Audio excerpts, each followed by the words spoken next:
बीडमधील संतोष देशमुख हत्याकांड प्रकरणामध्ये आता महत्त्वाची माहिती समोर येते।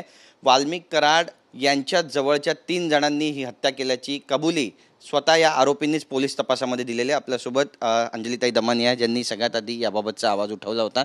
ताई, आता ज्या पद्धतीनं हे सगळं प्रकरण पुढे चाललंय आणि तपासात विविध खुलासे होत आहेत, किती धक्कादायक आहे?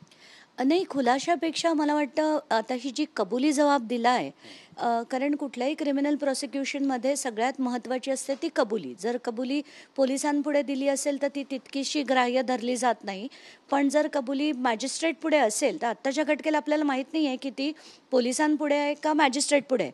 कारण जर ती मॅजिस्ट्रेट पुढे असेल तर ती केस संपल्यात जमा आहे, कारण मग कबुली झाल्यानंतर इट बिकम्स व्हेरी इझी की म्हणजे त्यांना प्रॉसिक्यूट करण्यात।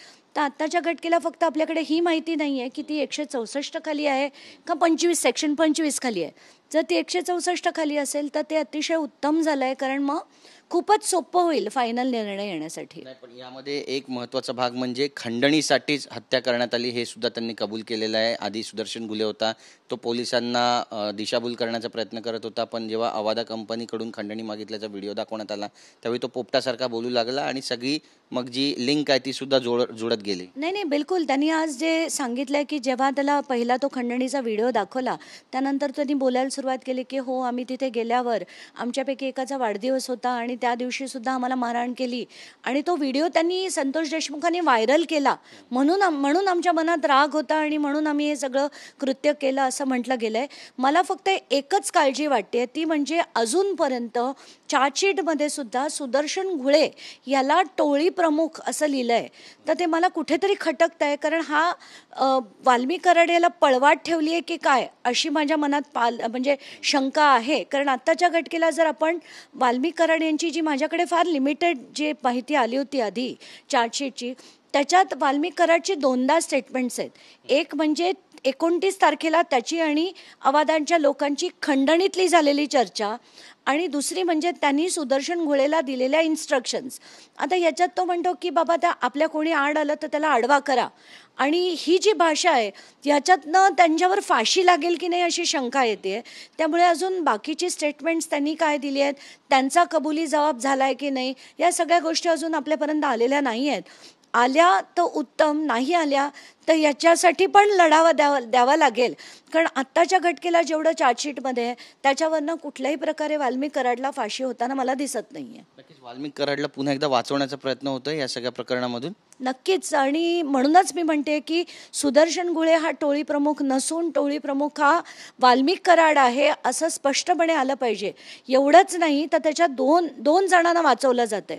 एक म्हणजे धनंजय मुंडे, आत्तापर्यंत 10 जणांना सह आरोपी करा अशी माझी जी मागणी होती, ज्याच्यात बालाजी तांदळे असो, शिवलिंग मोराळे असो, डॉक्टर वायबसे असो, त्यांच्या पत्नी असो, ज्यांनी या आरोपींना मदत केली, आणि ह्या आरोपींना मदत करणं म्हणजे अबेटमेंट ऑफ क्राईम ज्याला आपण म्हणतो, ही जर केली असेल तर यांना सह आरोपी करणं गरजेचं होतं। एवढंच नाही तर राजेश पाटील, प्रशांत महाजन यांना देखील सह आरोपी करायला हवं होतं, कारण राजेश पाटील ज्या दिवशी खंडणी मागितली तिथे उपस्थित होते आणि आपण ते व्हिडिओमध्ये बघितले। एवढंच नाही तर प्रशांत महाजन हे देखील तिरंगामध्ये उपस्थित होते।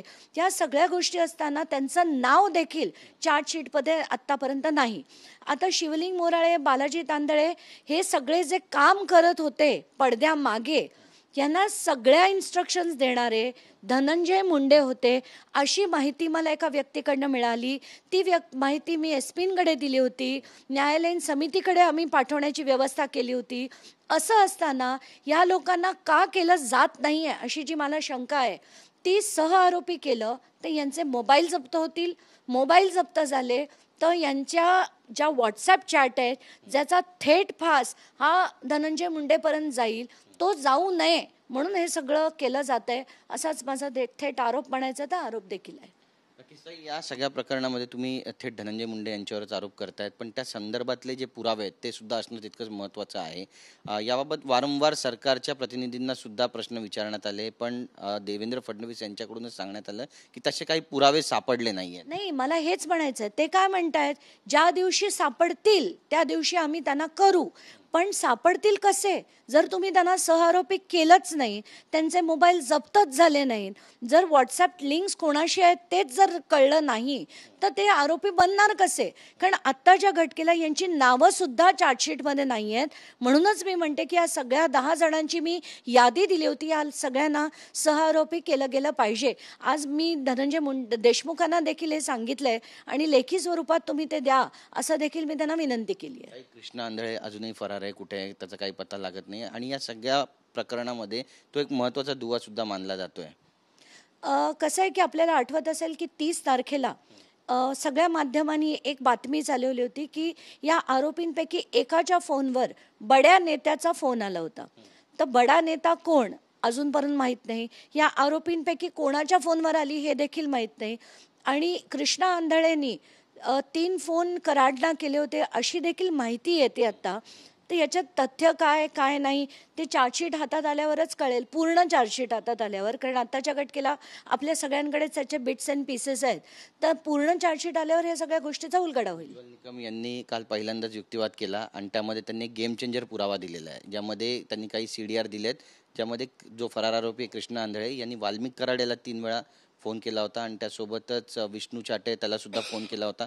त्यामुळे हा महत्त्वाचा पुरावा ग्राह्य धरला जाईल असं वाटतंय आणि गेम चेंजर ठरेल. नाही, गेम चेंजर ठरला पाहिजे, पण त्या मला एक गोष्टीचा मला आक्षेप नोंदवावा वाटतो तो की त्यांनी असं सांगितलं हे प्रकरण 8 ऑक्टोबरपासून सुरू झालं. तर हे 8 ऑक्टोबरपासून आणि उज्ज्वल निकम एकदा नाही कोर्टात देखील म्हणाले आणि बाहेर प्रेस कॉन्फरन्समध्ये देखील हेच म्हणाले की 8 ऑक्टोबरपासून हे सुरू झालं. तर हे 8 ऑक्टोबरपासून सुरू झालं नाही. अवादा कंपनीने मे महिन्यापासून हे सगळं सुरू केलं होतं. एवढंच नाही तर 28 मेला पहिला FIR अवादाच्या लोकांनी यांच्यावर केला होता की यांचं एका कर्मचाऱ्याचं अपहरण करून त्याला हातपाय तोडीन, जीवे मारीन अशा धमक्या ज्या दिल्या होत्या त्या 28 मेपासनं दिल्या. आणि एवढंच नाही, तुम्हाला आठवत असेल धस म्हणत होते की त्यांचा जो पहिली मीटिंग जी झाली ती सातपुडा च्या बंगल्याच्या आवारात झाली आहे आणि ही मीटिंग जून महिन्यात झाली होती. म्हणूनच की काय मला असं वाटतं की मुंडेंना वाचवण्यासाठी आता ही मेपासनं शिफ्ट करून ते थेट अगदी 8 ऑक्टोबरपर्यंत आणलंय. मला असं कुठेतरी याच्यात सुद्धा काही गडबड करण्याचा प्रयत्न होतोय की काय अशी शंका वाटते. 6 डिसेंबर 2024चा एक प्रसंग जो आहे तो अवादा कंपनीच्या एका बॉयने सांगितलेला आहे, सिक्युरिटी बॉय, ऑफिस बॉयने, आणि त्याने म्हटलेलं आहे की यावेळी हे सगळे आले होते तिकडे, त्यांच्यामध्ये हाणामारी झाली होती आणि संतोष देशमुख यांना जीवे मारण्याची धमकी त्याच वेळी दिली होती. हा सुद्धा मोठा पुरावा मानला जाईल. नाही, असे पुराव्यांमध्ये त्यांनी जवळजवळ 200 लोकांचे स्टेटमेंट्स घेतलेत आणि या सगळ्या स्टेटमेंटमधनं अनेक गोष्टी बाहेर येणार आहेत.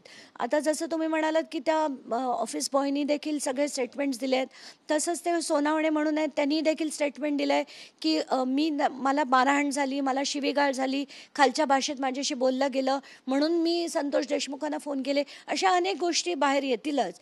आणि आता त्यांच्यापैकी अनेक जणांची अजूनही 164 खाली म्हणजे धनंजय देशमुखांचं पण अजून स्टेटमेंट 164 खाली झालेलं नाही आहे. तर अशा सगळ्या गोष्टी अजून करण्याच्या बाकी आहेत. बीड पोलिसांनी योग्य रीतीनं ही सगळी चार्जशीट फाईल केली नाही असं तुम्हाला वाटतं का आणि तपास केला नाही असं वाटतं का? कारण CDR जो आहे त्याचा उल्लेख त्यांच्या आरोपपत्रामध्ये कुठेच दिसत नाहीये. मला डेफिनेटली वाटतंय की याच्यात मुद्दाम दिरंगाई केली जाते की काय ही शंका माझ्याही मनात आहे, धनंजय देशमुखांच्या मनात देखील असेल. कारण ह्या सगळ्यांना सहआरोपी अजून का केलं नाही आहेत, CDRs बाहेर आले नाही आहेत. कारण म्हणूनच मी म्हणते की CDR बाहेर आले, कॉल डिटेल्स बाहेर आले, अवादाची खरंच बैठक सातपुडा बंगल्यात झाली होती की नाही हे जर बाहेर आलं तर अनेक गोष्टींचे उलगडे होतील. मग तो आकाचा आका जो होता तो देखील याच्यात नक्कीच येईल असं देखील मला वाटतंय. आता राहिला विषय सुरेश धस यांचा. सुरेश धस यांची दाढी पूर्ण पांढरी झालेली आहे, ते आजारी आहेत असं बोललं जात आहे. आणि खोक्या भोसले याचं जे प्रकरण झालं, त्याचं घर तोडण्यात आलं, त्यानंतर त्यांची भूमिका काहीशी बदललेली तुम्हाला वाटते का? मला पांढरी दाढी म्हटलं ना की थोडंसं हे वाटतं की जेव्हा जेव्हा नेत्यांच्या सगळ्या गोष्टी बाहेर येतात तेव्हा तेव्हा म्हणजे जसं आपण छगन भुजबळांचं बघितलं, हॉस्पिटलमध्ये गेल्यानंतर म्हणजे आधी जेलमध्ये गेल्यानंतर त्यांच्या छातीत कळ यायची, आता ती कळ येताना दिसत नाही. तसंच सतीश भोसलेची प्रकरणं बाहेर आल्यावर सुरेश धसांची दाढी अचानक पांढरी झालेली दिसली आपल्याला. कधी मी आत्तापर्यंत कधी वाढवलेली बघितली नव्हती, पण आता झालंय असं मला पत्रकारांकडनं कळतंय. तर मला असं वाटतं की हे कुठेतरी आता त्यांना जाणवायला लागलं की आपण याच्या पुढे जर बोललो तर हे सगळं आपल्यावर शेकलं जाईल आणि आपल्याही गोष्टी बाहेर येतील. जे मी 28 डिसेंबरपासून म्हणते ते खरं होताना आपल्याला दिसेल. बॅकफुटवर आले असं म्हणा प्रश्नच नाही. आणि सगळेच जण आता तुम्ही विशेष संदीप क्षीरसागरना बोलताना ऐकणार नाहीत, बजरंग सोनावणेंना ऐकणार नाहीत. हे सगळेजण कारण प्रत्येक आपापल्या ठिकाणी हेच करताना दिसत आहेत आणि एक एक प्रकरणं जेव्हा बाहेर यायला लागली तेव्हा सगळेच जण आता हळूहळू बॅकफुटवर जातील, याच्यात काही शंका नाही. शेवटचा प्रश्न, तुमची आता पुढची भूमिका या सगळ्या प्रकरणासंदर्भातली नेमकी काय असेल? मला ॲक्च्युली वाटत होतं की ऑफिस ऑफ प्रॉफिट आणि कृषी घोटाळा हा कुठला तरी एक तरी आमदार अधिवेशनात त्याच्याबद्दल बोलेल आणि त्याची चौकशीची मागणी करेल, पण एकही आमदाराने ते केलं नाही आहे. त्यामुळे या गोष्टी मी आता हायकोर्टापुढे मांडणार आहे. जे मी आधी ठरवलेलं की आपण थोडी वाट बघू, जर यांनी चौकशी केली तर अधिवेशनाच्या शेवटच्या दिवशीनंतर आपण आपलं पाऊल उचलू, ते आता मी उचलणार आहे. आमच्याशी बातचीत केल्याबद्दल. तर आपण पाहतोय की अंजली दमनिया ताई आता ॲक्शन मोडमध्ये आहेत आणि कृषी घोटाळ्यासंदर्भात आता कोर्टाची लढाई लढणार आहेत. कॅमेरा पर्सन अमित शिगवणसह गिरीश गायकवाड, TV9 मराठी, मुंबई.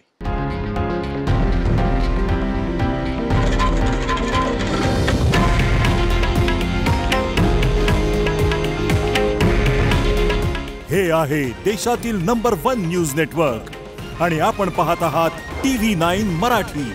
काळजी तुमची, हित महाराष्ट्राचं.